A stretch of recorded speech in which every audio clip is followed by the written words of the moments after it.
Hi, എല്ലാവർക്കും ഓച്ചിറ വൃശ്ചികോത്സവത്തിൻ്റെ 12 വിളക്കിലേക്ക് സ്വാഗതം.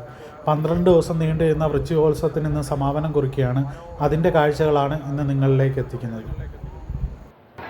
ഇന്ന് 12 വിളക്കാണെങ്കിൽ പോലും വലിയ തിരക്ക് ഓച്ചിറയിൽ അനുഭവപ്പെട്ടില്ല. ഇന്നലെ ഇതിനെ അപേക്ഷിച്ച് നല്ല തിരക്കുണ്ടായിരുന്നു. വൈകുന്നേരം മഴയുടെ ഒരു ചെറിയ ലക്ഷണം ഉണ്ടായിരുന്നു, അതുകൊണ്ടാണോ എന്നറിയില്ല. പിന്നെ പണ്ട് തൊട്ടേ ആൾക്കാർക്കുള്ള ഒരു വിചാരമാണ് 12 വിളക്കിന് ഭയങ്കര തിരക്കായിരിക്കും എന്നുള്ളത്. അത് നേരത്തെയൊക്കെ ശരിയായിരുന്നു. 12 വിളക്കിൻ്റെ അന്ന് നമുക്ക് അടുക്കാൻ പറ്റാത്ത തിരക്കായിരുന്നു. പക്ഷേ ഇപ്പം കുറച്ച് വർഷങ്ങളായിട്ട് അങ്ങനെ വലിയ തിരക്കൊന്നും അനുഭവപ്പെടാറില്ല. ബാക്കി എല്ലാ ദിവസമുള്ള തിരക്കുകളെ വരാറുള്ളൂ. പിന്നെ ഈ 12 ദിവസം ഭജനയിരിക്കുന്ന ഭക്തജനങ്ങൾ ഇന്ന് ദിവസം തിരിച്ചു പോകുന്ന ദിവസമാണ്. അപ്പം സാധനങ്ങളൊക്കെ കയറ്റിക്കൊണ്ട് അവരുടെ വണ്ടിയും ഈ ജനത്തിരക്കിനിടയിലൂടെയാണ് കടത്തി വിട്ടുകൊണ്ടിരുന്നത്. അപ്പോൾ അതിൻ്റേതായിട്ടുള്ള ചെറിയ ബുദ്ധിമുട്ടുകളൊക്കെ ഉണ്ടായിരുന്നു.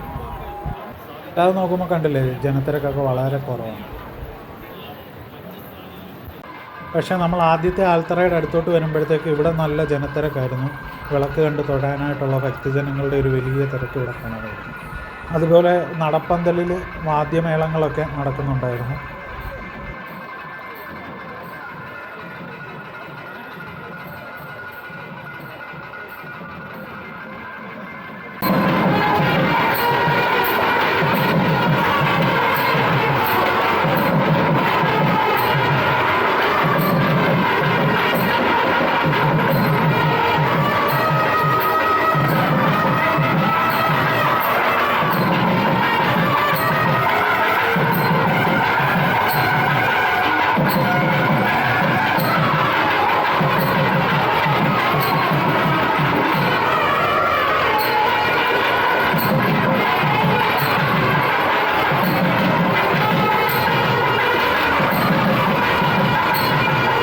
നടപ്പന്തലിൽ ഭജന ചെയ്യുന്ന ഭക്തജനങ്ങളുടെ നല്ല തിരക്കുണ്ടായിരുന്നു.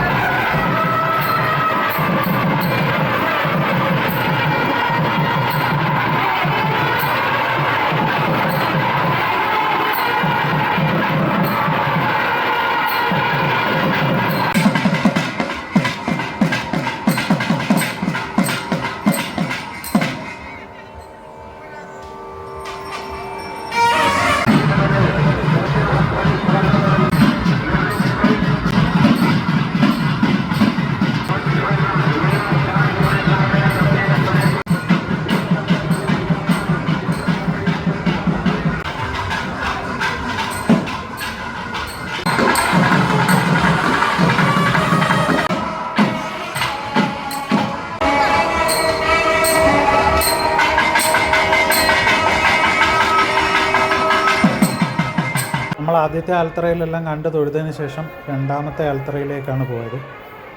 അവിടെയും 12 വിളക്കിൻ്റേതായിട്ടുള്ള പൂജകളും കാര്യങ്ങളും ഒക്കെ നടന്നുകൊണ്ടിരിക്കുകയായിരുന്നു. രണ്ടാമത്തെ ആൽത്തറയുടെ അടുത്ത് ഭക്തിസാന്ദ്രമായ ഹരിവരാസനമാണ് അന്നേരം വായിച്ചുകൊണ്ടിരുന്നത്. ഹരിവരാസനം കേൾക്കുമ്പോൾ നമുക്ക് കിട്ടുന്ന ഒരു പ്രത്യേക ഊർജ്ജമുണ്ട്. വേറൊരു സംഗീതത്തിനും തരാൻ കഴിയാത്തൊരു ഊർജ്ജം. എന്തിനെന്നറിയാതെ കണ്ണുനീർ തനിയെ വരും.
താണ്ട കാറൊക്കെ കൊണ്ടിട്ടിട്ട് കുടിലുകളിൽ ഭജനയിടുന്ന ആൾക്കാർ തങ്ങളുടെ സാധനങ്ങളൊക്കെ എടുത്ത് യാത്രയാവുകയാണ്.